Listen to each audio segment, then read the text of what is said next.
தமிழகம் எங்கும் max gold, cash for your gold. Max gold நீங்க தங்க மட்டும் இல்லைங்க, பிளாட்டினம், டைமண்ட், சில்வர், ரூபினி எதை வேணாலும் விற்கலாம். உங்களுக்கான பணம் ரொக்கமா கையிலயோ இல்லைன்னா பேங்க் அக்கௌண்ட்லயோ உடனடியாக செலுத்திடுவாங்க. மார்க்கெட் மதிப்பை விட 100 ரூபாய் ஒரு கிராமுக்கு உங்களுக்கு கூடுதலா கிடைக்கும். தமிழ்நாடு முழுக்க டோர் ஸ்டெப் சர்வீஸும் இவங்க ப்ரொவைட் பண்றாங்க. உங்களுக்கு கோல்ட விற்கணும்னா அதுக்கு ஒரே ஒரு பெஸ்ட் பிளேஸ் மேக்ஸ் கோல்டு தான். கால் 04445454545. வணக்கம். Big topic with Karthik Mayakumar. நான் கமல் ஹாசன் அப்படின்னு ஸ்டேஜ் எல்லாம் பேசுறப்ப கமல்ஹாசனோட அந்த ஸ்பீச்சை கேட்கறதுக்கு அவ்வளோ பேரும் வெயிட் பண்ணுவாங்க. அப்பேற்பட்ட நம்ம கமல்ஹாசன் அவர்கள் நடிகரா இல்லாம இப்போ அரசியல் தலைவரா திமுகவோட டிக்கெட்ல பார்லிமெண்ட்டுக்குள்ள போயிருக்காருல, அவரோட முதல் பார்லிமெண்ட் ஸ்பீச் இப்போ இந்தியா முழுக்க திரும்பி பார்க்க வச்சிருக்குங்க. இதை பத்தி தான் முழுக்க பார்க்க போற நிகழ்ச்சிக்குள்ள போலாம். Tamil is a barbaric language. காட்டுமிராண்டி பாஷை. தமிழ் பிச்சை எடுக்க கூட உதவாதா? ஒரு தெற்கத்திய அறிவுரை தங்காய், தமக்கென உங்கள் நீதியை திரட்ட ஆங்கிலத்தில் இந்தியில் பிச்சை எடுக்கலாமே. கமல்ஹாசன் அவர்கள் பார்லிமெண்ட்ல ஸ்பீச் கொடுத்ததை பார்க்கறதுக்கு சந்தோஷமா இருக்கு. ஓகேப்பா, தமிழ்நாட்டை ரெப்ரசன்ட் பண்ற மாதிரி ஒருத்தர் போயிருக்காரு அப்படின்ட்டு. ஆனா அவர் கருப்பொருளை எடுத்துக்கிட்டு அதுக்கு ரியாக்ட் பண்ணியிருக்காருல, அது கரெக்டான விஷயமான்றதான் பல பெரிய கேள்வியை கேட்க வச்சிருச்சு. என்னன்னா, நிர்மலா சீதாராமன் அவர்கள் போன வருஷம் சொல்லியிருந்த ஒரு விஷயம், அதை மேற்கோளிட்டு தான் கமல்ஹாசன் அவர்கள் இந்த முறை பேசியிருக்காங்க. ஆனால் தவறான புரிதல் ஏற்பட்டிருக்கோ. ஏன்னா இந்த வீடியோ, இவங்க சம்மந்தப்பட்ட வீடியோ பல பேர் ஷேர் பண்ணுறாங்க, கட் பண்ணி ஷேர் பண்ணுறாங்க, எது இவங்களும் சொன்ன மாதிரி. ஆனால் உண்மை அது கிடையாது மக்களே. நான் திரும்ப சொல்லிடுறேன், நம்மளுக்கு எந்த கட்சி சார்பும் இல்லை. ஆனால் உண்மை ஒன்று தானே இருக்க முடியும். அதனால் அதை பற்றி டீட்டெயிலாக சொல்கிறேன். போன வருஷம் கல்விக் கொள்கை சார்ந்த ஒரு விவாதங்க பார்லிமெண்ட்டில் நடந்துச்சு. அப்போ நிர்மலா சீதாராமன் அவர்கள் பெரியார் அவர்களை குறிப்பிட்டு சில விஷயங்களை சொன்னாங்க. என்ன சொன்னாங்கன்னா, 1943 விடுதலை இதழ் இருக்குல்ல, இதில் வெளியான ஒரு விஷயம், அதை இப்போ நான் இங்கே படிக்கிறேன் அப்படின்னு சொல்லி தான் ஆரம்பிக்கிறாங்க. ஆனால் இந்த போர்ஷனை பல பேர் கட் பண்ணி தூக்கிட்டாங்க. தமிழ் படித்தா பிச்சை கூட கிடைக்காது, இதை ஒரு புலவர் ஏற்கனவே பாடி இருக்கிறதா அதில் குறிப்பிட்டிருந்தாங்க அந்த இதழில். ஆனால் அவரோட படத்தை போய் நீங்கள் மாட்டி வச்சுருக்கீங்க அங்கங்கே, அது போலாம் கேட்டாங்க. அவங்க எதுக்காக இதை சொல்கிறாங்கன்னு தெரிய வருதா? பெரியார் அவர்கள் தமிழ் சார்ந்து முரணாக பல விஷயங்களை சொன்னதா பல பேரை விவாதங்கள் அடுக்குவாங்களே, அதை மேற்கோளிட்டு நிர்மலா சீதாராமன் அவர்கள் போன வருஷம் பேசியிருந்தாங்க. அந்த காட்சி மேலே பார்த்துட்டு வந்துருங்களா. Sir, for just saying your protests are uncivil, they made the education minister to withdraw their statement, his statement. When a man repeatedly says Tamil is a barbaric language, Kaatumirandi Bashai, look at the hypocrisy. They keep his photo in every room. I'm sure even in the parliament office of that party, his photo is there. They garland him and they worship him and they say he is the icon of Dravidian movement. But he said Tamil is Kattamarandi Brashe. So sir, I'm saying unbelievable that this person is worshipped. But our poor Dharmendra Pradhan just said don't do uncivil protest. He is being accused. And if their love for Tamil is so much, how can they worship somebody who said Tamil is a Kattamarandi Bhasha? போன வருஷம் பார்த்துறீங்களா? இப்போ அப்படியே இந்த வருஷத்துக்கு கரண்ட்டுக்கு வாங்க.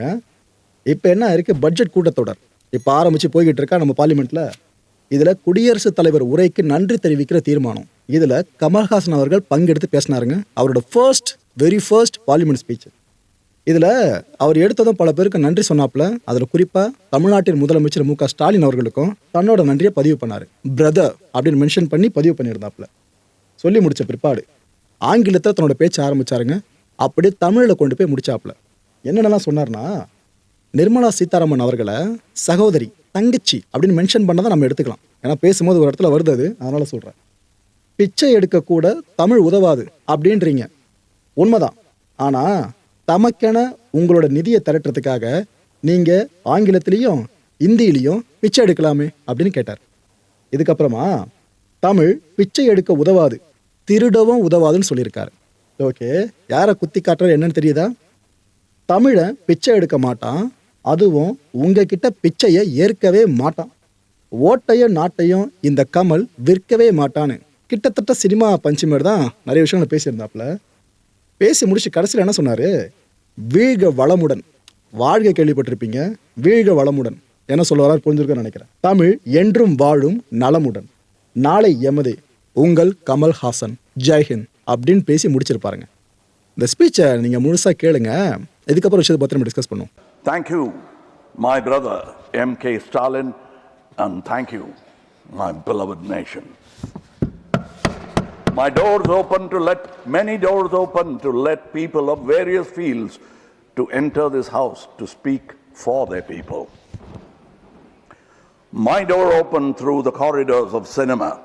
A child from Paramakkudi was ushered into fame by cinema.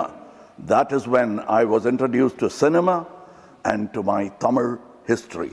My great-grandfather, Mr. M.K. Gandhi, died 4 days before my Anna. I paid him homage and said, "Lead on Gandhi," just 4 days back on television. Today, on the 4th, one of the sons of Anna and the great-grandson of M.K. Gandhi and Periyar stands before you, sir. Periyar helped me add logic, and Anna helped me understand this building. Nobody is immortal. No government can or should aim for permanency. No government in the history of this world has achieved it yet, and none ever will. This government also falls under the universal political unwritten law. Fellows, the children are watching. Gen Z is watching. Please let us grow up along with our growing progressive democracy. Then at least tomorrow will be ours. Nalai namadahum. Respected sir, I will now address this house for my people in Tamil with your permission. Of course, this is only my anguish and anger at some words uttered in the house besides this elder house, with your permission. Priya Sahodari, Bhavati Bichandehi. Sari kekum ungalku. Priya Sahodari, Bhavati Bichandehi என்று தெலுங்கில் இசைபாடி வந்த அந்த மாமனிதர் இசைமேதை தியாகராஜன். அவர் பிக்ஷா பாத்திரத்திலிருந்து எடுத்த சில்லறைகள் நவீன காலத்திற்கு உதவாது என்று தெரிந்தவர்கள் நீங்கள். நீங்கள் வெள்ளைக்கார கல்வி கற்றது கண்டிப்பாய் கற்பூர புத்திதான். அது காற்றோடு போய் பல ஆண்டுகளாகிவிட்டன. அதன் பிறகு உங்கள் பிச்சை பாத்திரம் உருமாற்றப்பட்டது. பிச்சை குவளை பெரும் உண்டியலானது.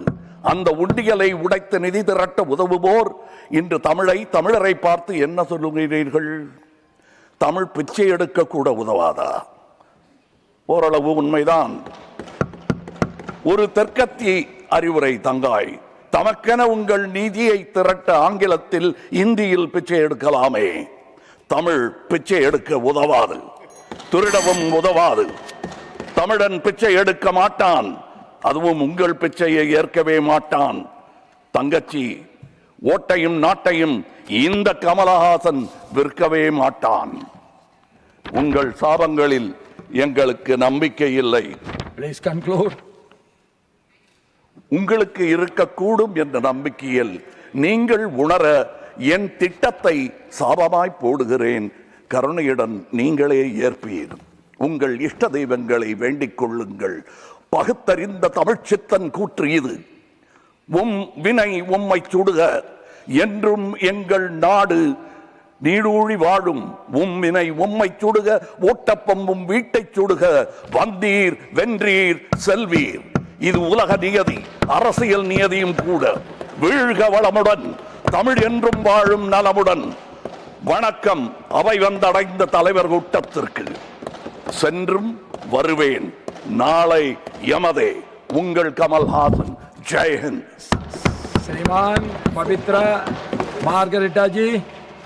அவரோட வாய்ஸ்க்கும் அவரோட ப்ரொனன்சியேஷனுக்கும் கேட்கறதுக்கு சூப்பராக இருக்குல்ல. ஆக்சுவலாக பார்லிமெண்ட்டில் அந்த எம்பிஸ்லாம் அப்படி ரசித்தாங்க, செம்மையாக பேசுகிறாரு அப்படின்னு சொல்லிட்டு. இது உண்மைதான், மாற்றிருக்கிறது இல்லை. ஆனால் ஒரே ஒரு விஷயம், அவர் ஃப்யூச்சரை திருத்திக்கிட்டால் சூப்பராக இருக்குங்க. ஏன்னா பார்லிமெண்ட்டை பொறுத்த வரைக்கும் கவிதை நய பேச்சுக்கள் எப்பவுமே தேவைப்படாத ஒன்று தான். அது எப்போ நம்ம யூஸ் பண்ணுவோம்னாக்கா, ஒரு பெரிய விஷயத்தை டிபேட்டுக்குள்ளாக்கிட்டு நிறைய பாயிண்ட்ஸ் நம்ம எடுத்து முடிச்ச பிற்பாடு கன்க்ளூஷன் கொடுக்க திருக்குறளை மென்ஷன் பண்ணுறதோ, கவிதை நேரத்தில் வேறு எதனா நம்ம மென்ஷன் பண்ணுறதோ அங்கே இருக்கலாம். ஒரு 90% வரைக்கும் புள்ளி விவரங்கள், அடுத்த 10% வரைக்கும் நீங்கள் கவிதை நேரத்தில் எதை வேணாலும் புகுத்தலாம், அது தப்பாக தெரியாது. நான் பார்லிமெண்ட்டில் போயிட்டு கவிதை நேரத்தில் இது போல் ஒரு பேசினாருனாக்கா அவ்வளோ சீக்கிரம் புரிஞ்சிடாதுங்க அங்கே இருக்கவங்களுக்கு. பொதுவாகவே கமல் சார் சார்ந்து பல பேர் எங்கேயோ ஒரு குற்றச்சாட்டு அடுக்குவாங்களே, அவர் ரொம்ப இன்டெலெக்சுவலுப்பா, அதனால என்னவோ அவர் பேச வரதே புரியாமல் போய்டும் நம்மளுக்கு, அது கொஞ்சம் நாட்கள் கழித்து தான் புரியும்னா சொல்லுவாங்க. பார்லிமெண்ட்டில் எல்லா எம்பிஸ்க்கும் அவ்வளோ காலகட்டம்லாம் கொடுக்க முடியாதுங்க. ஸோ அதனால் கமல்ஹாசன் அவர்கள் இதுக்கப்புறம் கவிதை நேயத்தை குறைச்சிட்டு பேச ஆரம்பிச்சாருன்னா சூப்பராக இருக்கும். ஃபர்ஸ்ட் கன்னி பேச்சுன்றதுனால ஓகே, அடுத்தடுத்த வாட்டி புள்ளி விவரங்கள் நிறைய ஆட் பண்ணார்னாக்கா சிறப்பாக இருக்கும். ஜஸ்ட் ஒரு இன்புட் மட்டும் தான் இது. மக்களை இந்த கான்டென்ட்டை பொறுத்த வரைக்கும் நாமெல்லாம் சிந்திக்க வேண்டியது ஒரே ஒரு விஷயம் தான். இந்த கட்சி ரீதியாக ஸ்டாண்ட் எடுத்த பல பேரும் சோஷியல் மீடியா முழுக்க ஆக்டிவாக இருக்காங்களா? எலெக்ஷன் நெருங்கிட்டு இருக்கா? அவங்களாம் என்ன பண்ணாங்க? நிர்மலா சீதாராமன் அவர்கள் பேசின அந்த காணொலியோட முற்பகுதியை வெளியிடலை. அதை வெளியிடாமல் ஏதோ அவங்களே தமிழ் படித்த பிச்சை எடுக்க உதவாதுன்னு சொல்கிற மாதிரி பொருள்படுத்தி அந்த வீடியோ போட்டுட்டு அது கூடவே கமல்ஹாசன் அவர்கள் ரியாக்ட் பண்ணுற மாதிரி வீடியோவை இப்போ பேசின வீடியோவை கனெக்ட் பண்ணி போட ஆரம்பிச்சிட்டாங்க. எடிட்டிங்கில் எதுவும் சாத்தியம், எல்லாத்தையும் பண்ண முடியும். இதில் பல பேரும் தவறாக வழிநடத்தப்படுறாங்க. பார்க்குற மக்கள்லாம் ஓ நிர்மலா அவர்கள் தமிழ் எப்படி பேசிட்டாங்கன்னு கொந்தளிக்க ஆரம்பிக்கிறாங்க. ஆனால் மக்களே உண்மை அது கிடையாது. அவங்க மேற்கோளிட்ட விஷயத்த சொல்லியிருந்தாங்க. இது கமல்ஹாசன் அவர்கள் இவங்க சொன்ன மாதிரி அவரு ரியாக்ட் பண்ணுற மாதிரி சொல்லியிருந்தார். புரியுதா? எங்கே ஆரம்பிச்சு எங்கே வந்து முடிஞ்சிருக்குன்னு சொல்லிட்டு நீங்கள் தெளிவடைஞ்சிருங்க. அவ்வளோதான். அடுத்த நிகழ்ச்சி சந்திக்கலாம். நன்றி, வணக்கம். தமிழகம் எங்கும் max gold, cash for your gold. Max gold நீங்க தங்க மட்டும் இல்லைங்க, பிளாட்டினம், டைமண்ட், சில்வர், ரூபினி எதை வேணாலும் விற்கலாம். உங்களுக்கான பணம் ரொக்கமா கையிலயோ இல்லைன்னா பேங்க் அக்கௌண்ட்லயோ உடனடியாக செலுத்திடுவாங்க. மார்க்கெட் மதிப்பை விட 100 ரூபாய் ஒரு கிராமுக்கு உங்களுக்கு கூடுதலாக கிடைக்கும். தமிழ்நாடு முழுக்க டோர் ஸ்டெப் சர்வீஸை இவங்க ப்ரொவைட் பண்றாங்க. உங்களுக்கு கோல்டை விற்கணும்னு அதுக்கு ஒரே ஒரு பெஸ்ட் பிளேஸ் மேக்ஸ் கோல்டு தான். கால் 04445454545. என் அன்பார்ந்த மாயம் ஸ்டுடியோஸ் நேயர்களே, மாயம் பக்தின்னு ஆன்மீகத்துக்காக பிரத்யேகமாக ஒரு சேனலை கொண்டு வந்திருக்கோம். மறக்காம சப்ஸ்கிரைப் பண்ணி அந்த சேனலுக்கு உங்களோட ஆதரவை மனப்பூர்வமாக தெரிவிங்க. வணக்கம் மாயம் ஸ்டுடியோஸ் நண்பர்களே. மாயம் ட்ரெண்ட்ஸ் அப்படின்ற ஒரு புதிய ஃபேஸ்புக் பேஜை ஓப்பன் பண்ணியிருக்கோம். நீங்கள் யூடியூப்பில் பார்த்துட்டு இருக்கீங்களா நம்மளோட கான்டென்ட்ஸ்லாம். இதெல்லாம் விட ஒரு படி மேலே ரொம்ப கிறிஸ்பாகவும் ரொம்ப சூப்பராகவும் நிறைய கான்டென்ட்ஸ் உங்களுக்கு இந்த பேஜில் காத்துட்ருக்குங்க. ஸோ உடனடியாக ஃபேஸ்புக் பிளாட்ஃபார்ம் போங்க, மாயம் ட்ரெண்ட்ஸ்னு டைப் பண்ணி சர்ச் பண்ணி நம்ம பேஜை ஃபாலோ பண்ணுங்கள். அப்படியே நம்ம சேனலையும் நீங்கள் சப்ஸ்கிரைப் பண்ணிட்டீங்க அப்படின்னா இன்னும் நிறைய புது கான்டென்ட்ஸை உங்களுக்காக ப்ரொடியூஸ் பண்ணி கொடுத்துக்கிட்டே இருப்பாங்க. நீங்கள் பண்ணுற ஒவ்வொரு சப்ஸ்கிரிப்ஷனும் எங்களுக்கு பெரிய மோட்டிவேஷனாக அமையும்.